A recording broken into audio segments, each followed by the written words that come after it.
I toni sono duri e le intenzioni chiare. Lo stato di agitazione degli oltre 300 lavoratori del Teatro La Fenice, compresi soprattutto i musicisti dell'intera orchestra, si tradurrà in azione di lotta sindacale, dagli scioperi al sit-in fino a manifestazioni pubbliche. Obiettivo: la revoca immediata della nomina di Beatrice Venezzi a direttore musicale. Ci sarà un volantinaggio durante l'entrata del pubblico e poi alle 20, poco prima che il direttore salga sul podio, verrà letto un comunicato al pubblico presente sostanzialmente. Per adesso andiamo così. Il malumore diventa rottura aperta al Teatro La Fenice dopo la seconda assemblea generale convocata in 2 giorni, proclamato da musicisti e lavoratori tutti lo stato di agitazione permanente.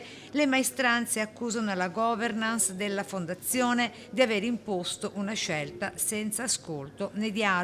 Il sovrintendente aveva promesso non più tardi della scorsa settimana un confronto con i lavoratori, perché aveva una serie di nomi sulla scrivania da valutare.